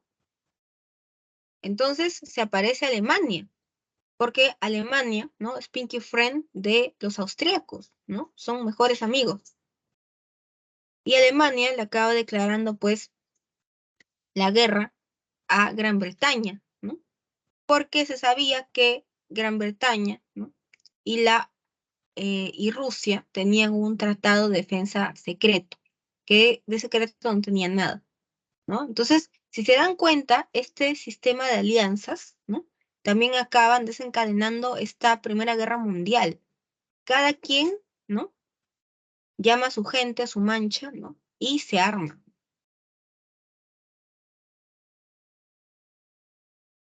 Y en cuanto a antecedentes, vamos a tener pues a la paz armada en Europa. Por fuera, ¿no?, los europeos supuestamente ya no se pelean, solucionan sus pleitos a través de la diplomacia, ¿no? Prueba de ello es la conferencia de Berlín, ¿no? Promovida por Otto von Bismarck. Esto es por fuera, ¿ya? Pero por dentro, Europa, ¿no?, se está armando hasta los dientes. Porque como les digo, esta guerra iba a pasar, ¿ya? Sí o sí se iba a dar.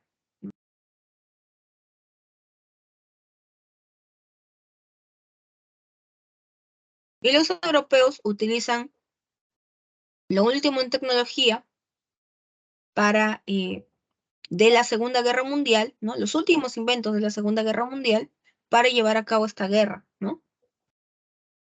Los carros, ¿no? Los tanques, ¿no? Estos inventos, pues, de Henry Ford, ¿no? Y de los hermanos Wright, ¿no? Los aviones, ¿no? Todo lo utilizan, ¿no? Para hacer la guerra. Entonces, esta época de la paz armada coincide con la época de la Belle Époque, ¿no? ¿Ya? En donde por fuera, ¿no? Todo el mundo quería ir a París, ¿no?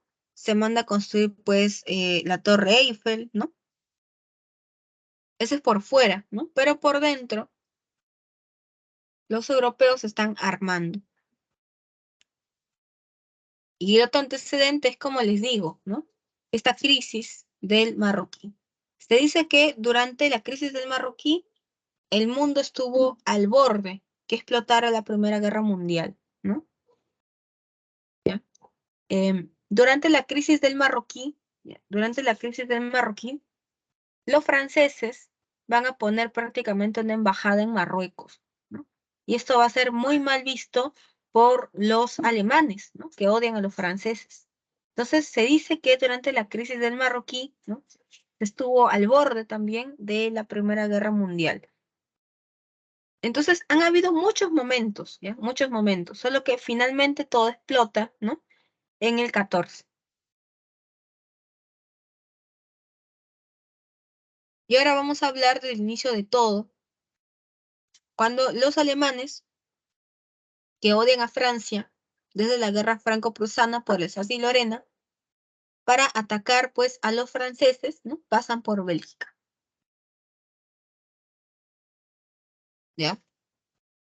Pero los franceses van a derrotar a los alemanes durante la primera batalla del Marne. Y ahora nos vamos a Oriente. En Oriente vamos a ver, ¿no?, otra vez la ofensiva alemana. Los alemanes atacan a los rusos. Los rusos, es gracioso cómo van a la Primera Guerra Mundial. Los rusos van a la Primera Guerra Mundial con espadas, con caballos, como si fuera la Edad Media, ¿ya? Así combaten. ¿Y cómo van los alemanes a la Primera Guerra Mundial? Con lo último en tecnología, ¿no? Acá los ven, pues, con disparando gases, ¿no?, con granadas, ¿no?, con ametralladoras, ¿no?, metralletas. Entonces, los alemanes van con lo último en tecnología. Y por eso es que los alemanes, ¿no?, acaban, pues, matando 1 millón de rusos en las batallas de Tannenberg y Lagos Masurianos, ¿no? Se convierte en una masacre para los pobres rusos. Entonces, tal es el escándalo que la gente en Rusia quiere que Rusia se retire de la Primera Guerra Mundial. Porque Rusia no está preparada para asumir una Primera Guerra Mundial. Entonces, Rusia, ¿no?, va a vivir, ¿no?, su propia revolución rusa en 1917. La revolución rusa también era algo que ya se veía venir desde inicios del siglo XX. La revolución rusa tiene también sus antecedentes, ¿ya?, hacia la guerra eh, ruso-japonesa, ¿no?, la revolución liberal rusa, ¿ya? Entonces, desde inicios del 20, los campesinos, los obreros, le van a exigir reformas al zar, ¿ya? Solo que la gente se harta de que el zar no cumpla con sus palabras y todo acaba explotando en 1917. Tal va a ser la presión que el zar se va a ver obligado a renunciar, a abdicar. Y cuando se renuncia, entran los mencheviques al poder. Pero los mencheviques no retiran a Rusia de la Primera Guerra Mundial. Y esto, por supuesto, va a ser tomado de pretexto por los bolcheviques para darles golpe de estado a los mencheviques durante la Revolución Roja, ¿no? De octubre de 1917, liderada, por supuesto, por Lenin. Y Lenin, ¿no? Se retira a Rusia de la Primera Guerra Mundial.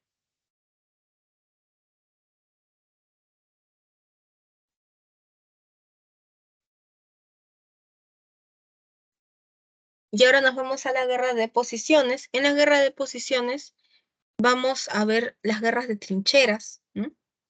Las guerras de trincheras van a durar aproximadamente 2 años, ¿ya? En donde los dos bandos, ¿no? Hacen un surco, ¿no? En la tierra y ahí se instalan, ¿no? Y literal se la pasan pues disparándole al enemigo todo el día, ¿no? Entonces es una guerra terrible, ¿no? Hay un montón de gente, ¿no? Que luego de la guerra se vuelve loca, ¿no? O sea, imagínense ver muertos, ver sangre todo el día, ¿no? Durante pues, ¿cuántos años? 5 años. Les conté, yo creía que iba a ser el fin del mundo, ¿ya? Porque no tenía cuándo acabar esa Primera Guerra Mundial. Y en la batalla de Somme, los aliados van a tratar de derrotar a Alemania, ¿no? Sin buenos resultados. En el frente marítimo vamos a tener que los aliados decretan pues un bloqueo comercial sobre Alemania. ¿Y cómo reacciona Alemania? Reacciona pues iniciando la guerra submarina, ¿no? O sea, imagínense una guerra bajo el agua, ¿no? Entonces era un tipo de guerra que nunca antes, ¿no? Había experimentado la historia de la humanidad, ¿no? La guerra submarina.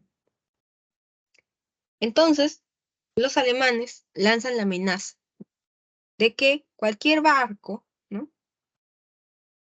Que pase cerca de ellos, ¿no?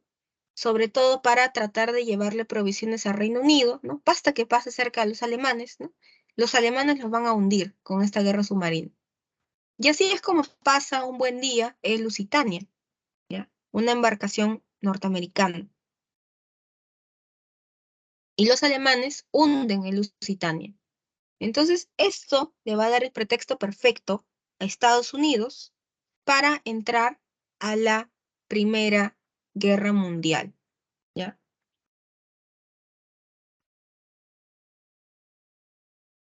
Y finalmente, vamos a ver, pues, que una vez que entra Lenin al poder, Lenin sí retira a Rusia de la Primera Guerra Mundial con la firma del famosísimo Tratado de Brest-Litovsk. Pero este Tratado de Brest-Litovsk le va a quitar casi todas sus colonias a Rusia. Rusia prácticamente se queda sin colonias. Entonces, Rusia se retira de la guerra, pero a un costo muy alto, si se dan cuenta. Y al final, Rusia se quita, ¿no? Pero entra, ¿no? Formalmente ya Estados Unidos en la guerra, ¿no? Y definitivamente, ¿no? Estados Unidos va a favorecer, ¿no? A que ganen el bando de la Triple Entente, Entente Cordiale o los aliados.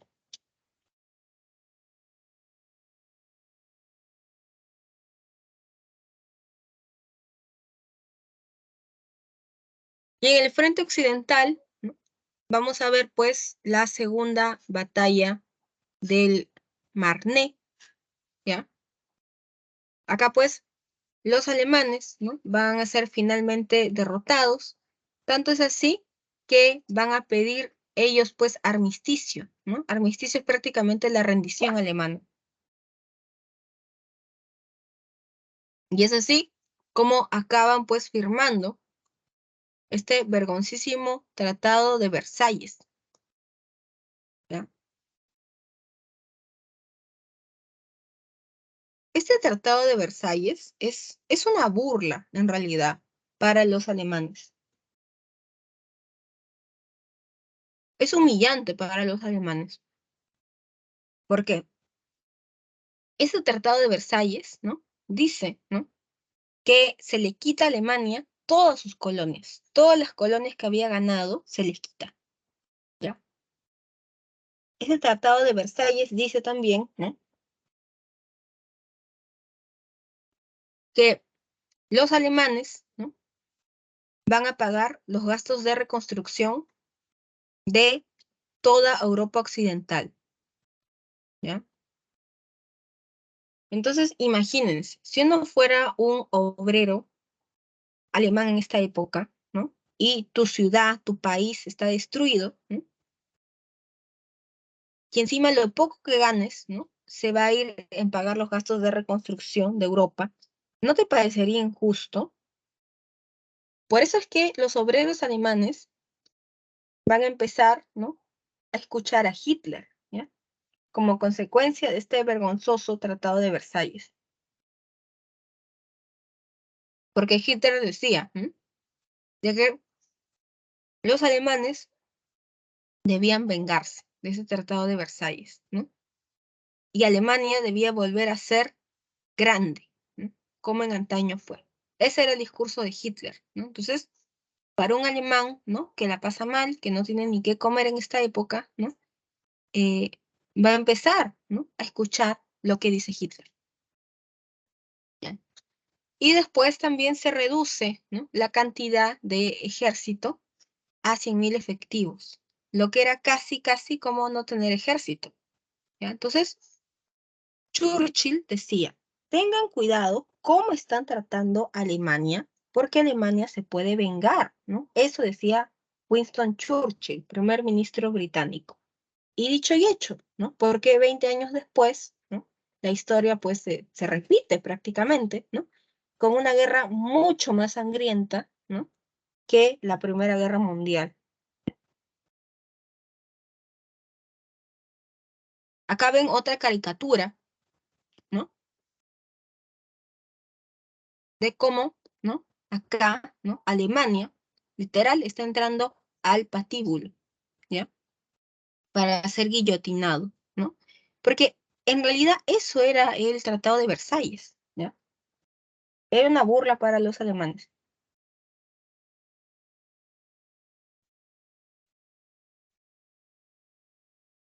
Acá en esta imagen pueden ver, ¿no? La cantidad de gente, ¿no? De mutilados, ¿no? Gente que se queda sin brazos, sin piernas, ¿ya? Hay mucha gente, ¿no? Que muere en batalla, sobre todo en las zonas de las trincheras, ¿no? Pero la poca gente que regresa, ¿no? Regresa pues muchas veces, ¿no? Sin un mano, sin una mano, sin un pie, ¿no? Mutilados, ¿no? Porque de la nada te podía caer una granada, ¿no? Entonces, esta guerra, ¿no? Desgraciadamente va a tener como saldo alrededor de 20 millones de fallecidos.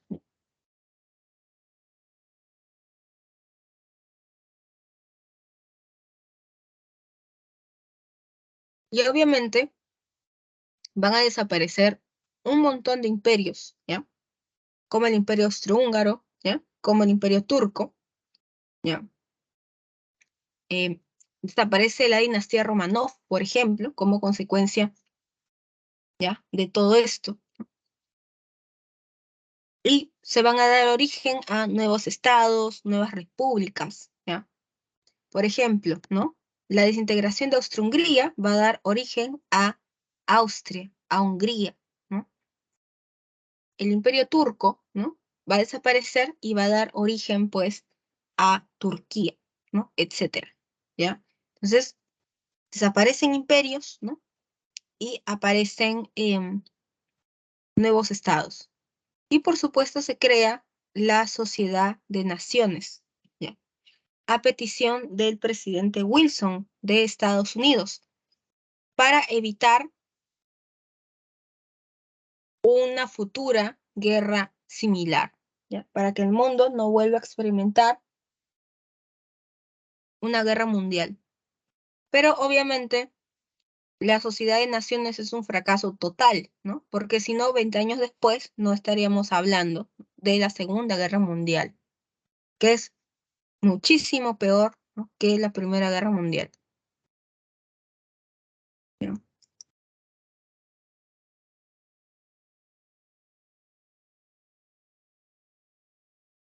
Y ahora sí, para acabar la clase del día de hoy, vamos a ver una línea resumen de lo que hemos trabajado, ¿no? Hoy día hemos trabajado historia universal, hemos visto pues parte del 19, ¿no?, hasta inicios del 20, ¿ya? Entonces, empezamos hablando, ¿no?, de las ideologías del 19, ¿no? Vimos que en el 19, ¿no?, existieron ideologías antiguas que ya hemos trabajado en clase, ¿no?, como lo son pues el conservadurismo, ¿no?, que está a favor de la monarquía, del status quo, y después hemos visto el liberalismo, ¿no?, en donde pues la máxima, ¿no?, es la libertad individual, ¿no?, la soberanía popular, librecambismo, división de poderes del Estado, ¿no? Eso, ¿ya? Entonces, y después hemos visto ideologías nuevas que aparecen en el 19, ¿no?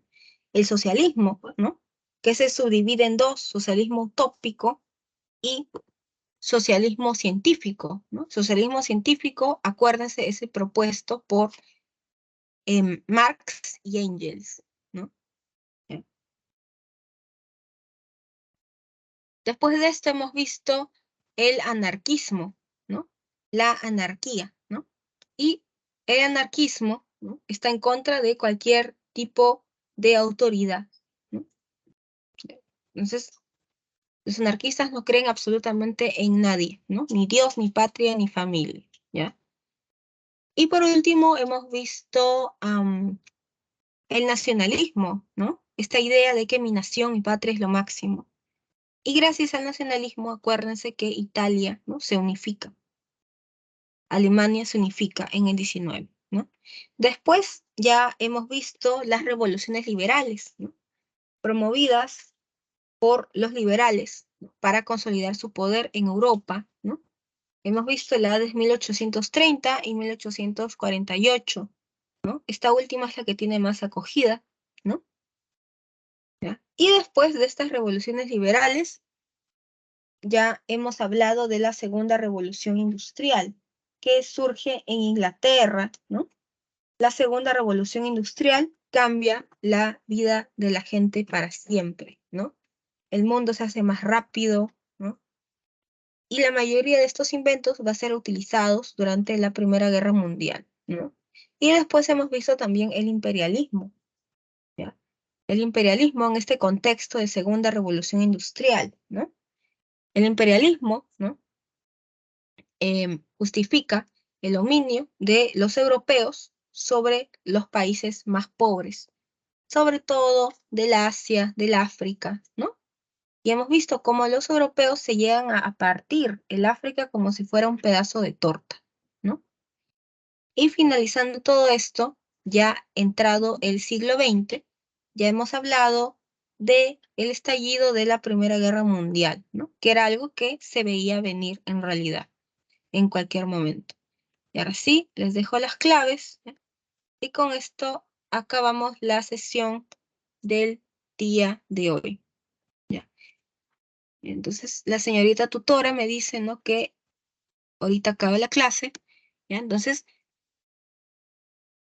la 1 es la A de avión, la 2 es la B de beso, la 3 es la D de dado, la 4 es la E de enano y la 5 es la A de avión.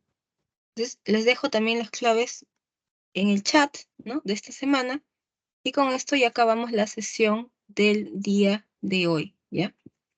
¿Ya? Entonces, chao Yacet, gracias. Chao Yosit, chao Kiara, chao Nicole, chao Vladimir, cuídense mucho, ¿ya? Y nos estamos viendo la siguiente semana. Chao Alejandro, Vladimir, chao, cuídense mucho, chao. Bonito fin de semana, cuídense.